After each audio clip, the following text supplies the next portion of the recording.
Kevin De Bruyne is one of the most intelligent, successful, and genius midfielders in the world. His technique and playing style made the whole world admire him.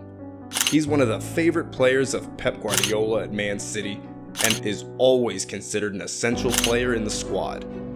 The vision and accuracy of KDB have helped his teammates so much, and it's safe to say the Man City and Belgium's national team depend on his passes.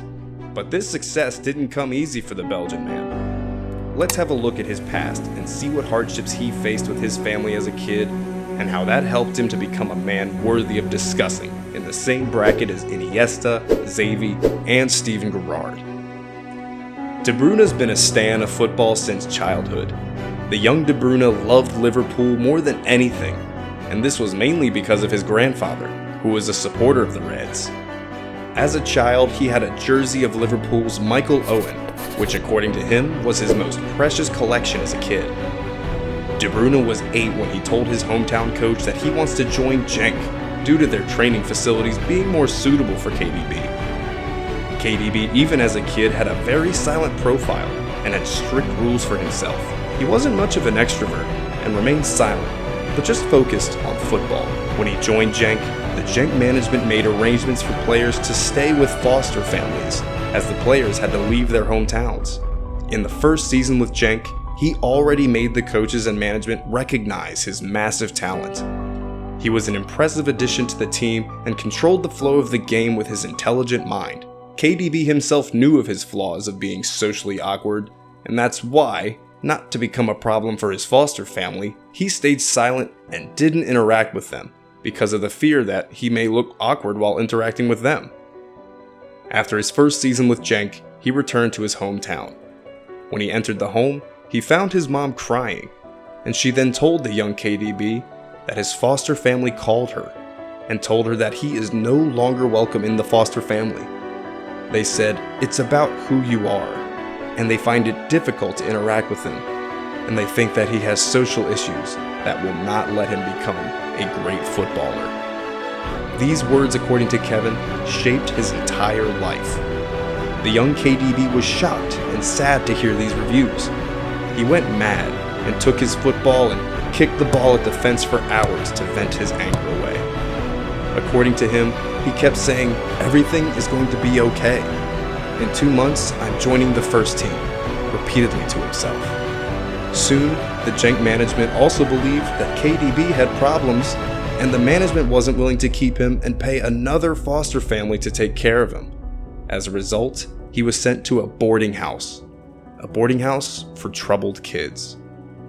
KDB was facing many ups and downs at a young age, but even all this wasn't enough to shatter his dreams of becoming a top-notch player. Though he had few appearances with the B team, De Bruyne considered his so-far journey in life as a nobody.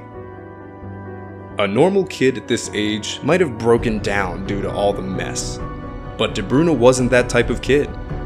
Kevin De Bruyne made a promise to himself that he isn't coming home as a failure. In the next season, with all the things that happened in the past, he went back to Genk. On Friday night, Genk was playing a match and KDB was ready to shape his life forever. He was ready to make everything go in his favor. KDB started the match on the bench. In the second half, the coach put KDB in, and that was the moment everything changed. The young KDB had just one aim in mind, and that was to prove his worth, and he exactly did it by scoring 5 goals in the second half of the match.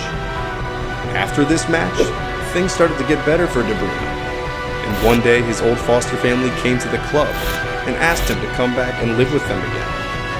The women tried to show him that all the mess was just a big misunderstanding and they will take care of it. Kevin was hurt by their attitude and he replied, "No, you threw me in the garbage and now when I'm doing well you want me back?"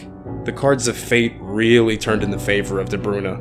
He never let that foster family have it again, but in his recent interview, he said, "I should have just said thank you. That experience was the fuel for my career."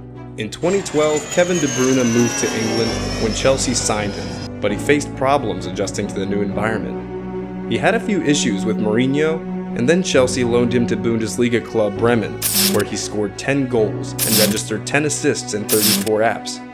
In the summer of 2013, he moved back to the Blues, but De Bruyne and Chelsea were not able to become one, and with not much of an impressive season, he was then sold to Wolfsburg.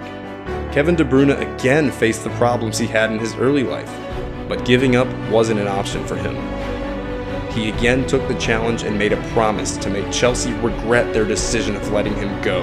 And in the second half of his first season at Wolfsburg, he had 3 goals and 6 assists, which also helped Wolfsburg to secure a position in the Europa League. In the 2014-2015 season, his career again started to rise, as he scored 16 goals and made 28 assists for Wolfsburg in 51 matches. This one-season spell caught the eye of every club, and he got a chance to move back to England.